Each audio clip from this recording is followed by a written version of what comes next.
y justamente se va a oficializar el decreto de estado de emergencia en esas zonas convulsionadas, porque las fuerzas del orden van a intervenir.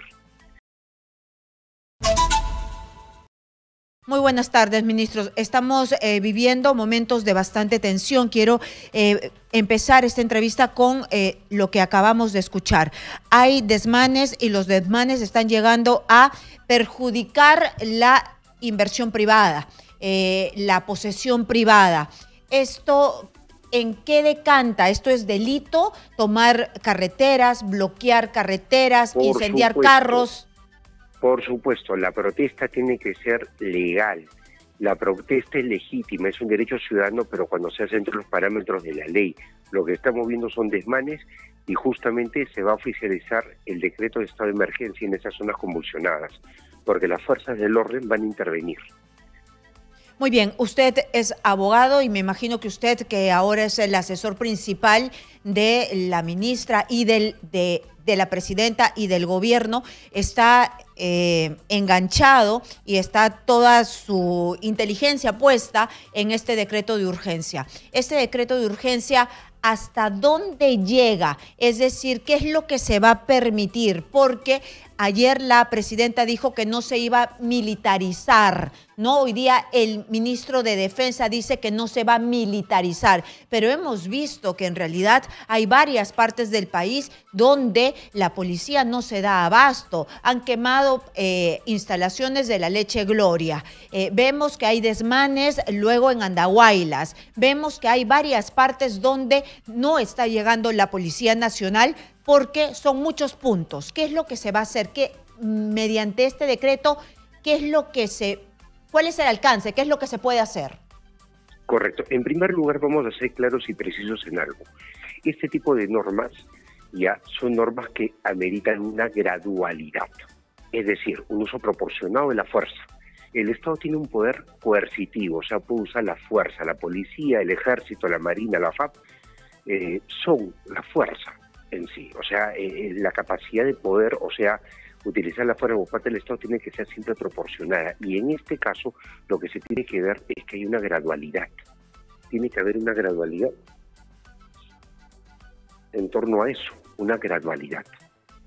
Y de esa forma nosotros vamos a tener que justamente con ese uso adecuado de la fuerza, ya, en la zona de conflicto, vamos a poder liberar. Lo que dice la presidenta es cierto, tampoco no se trata de ir, digamos, y hacer una cosa que pueda ser sobredimensionada. Tiene que ser un uso gradual de la fuerza, y en ese sentido las directivas son bastante claras.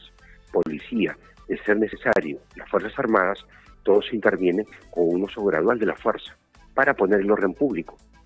Pero se va a recuperar el orden público gradualmente, respetando los derechos humanos, se va a recuperar el orden público, porque parece en momentos que se ha salido de las manos y que hay un desgobierno. En algunos casos va a ser evidentemente más severa las acciones de las fuerzas del orden, en otros casos menos. Todo depende justamente de la gradualidad, porque tiene que haber una respuesta. Lo único que sí, en la respuesta que da el Estado se tiene que garantizar la vida, se tiene que garantizar la integridad de las personas por más que cometan delitos, pero sí se tiene también que someter si es que ellos, pues, o sea, están lesionando, generando problemas de esta naturaleza, atacando incluso la fuerza del orden. O sea, de hecho que tiene que usarse la fuerza, pero lo vuelvo a repetir, una fuerza medida, una fuerza garantista en cuanto a que las personas que sean sometidas por ser infractoras, por cometer delitos, bueno, lo sean dentro de lo que manda el Estado de Derecho, con respecto a sus garantías.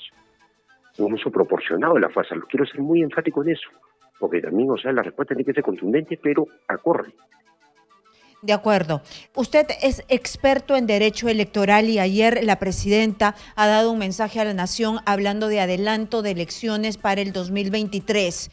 Acabo de hablar con uno de los dirigentes del corredor minero y están absolutamente desilusionados y descontentes.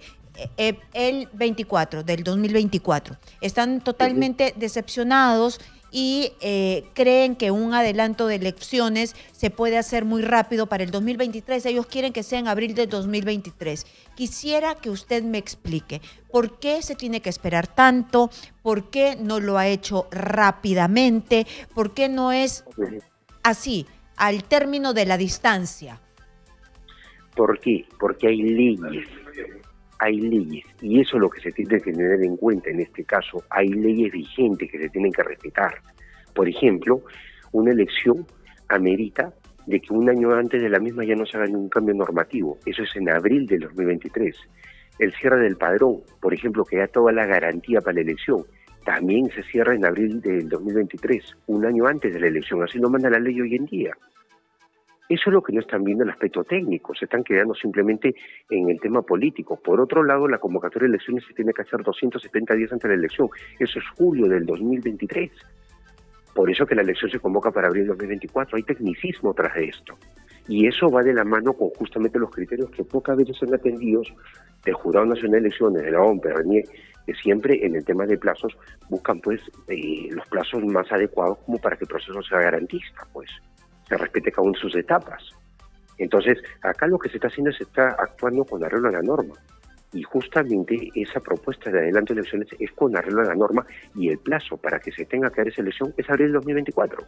De todas maneras, es 2 años antes de que termine el mandato del 2026. Es un adelanto de elecciones en todo el sentido de la palabra. Entonces, lo que ustedes también es dando un poco de tiempo para acomodar las reglas de juego. La gente está muy molesta por el tema de que se hayan quedado los congresistas, y ahí hay un escollo bastante grande para el gabinete de Pedro Angulo. Claro, pero ese es un tema que nosotros, o sea, dentro del Estado de Derecho tenemos que tener bien claro que se tiene que respetar la soberanía del Congreso. O sea, su autonomía constitucional, su ejercicio, su propia majestad, es la representación nacional, es el primer poder del Estado. Puede tener bajo nivel de popularidad, responderán ellos por muchas cosas que son cuestionadas por la población, pero finalmente, desde el Poder Ejecutivo hay un respeto irrestricto a la separación de poderes y al rol que cumple cada uno de los poderes del Estado. Y en este y acá tiempo... el Congreso, sí. Y en este tiempo que hay entre el día de hoy y en abril, ¿se pueden hacer algunas reformas para mejorar? Porque yo también me pongo en el aspecto, ¿y a quién se elige? ¿Quién viene? Si los partidos están destruidos, nos han puesto a los congresistas que tenemos en este momento, nos han puesto a los gobernantes que tenemos en este momento. Sí, lo que ocurre es que justamente ahí debemos nosotros tener bien en cuenta algo. Esta situación ya es una situación en donde tenemos nosotros que tener una reforma consensuada. ¿Cuál es la propuesta del Ejecutivo? En primer lugar, lo que se está proponiendo ahora, que es el adelanto de elecciones, materialización de un proyecto de reforma constitucional. Luego vamos a tener una serie de propuestas de reforma política, las cuales tienen que ser consensuadas con la sociedad civil. Tiene que haber un nivel de consenso y legitimidad, y también participar al Congreso para hacerlo parte de todo este proceso, porque ellos son los que finalmente legislan en nombre de la República.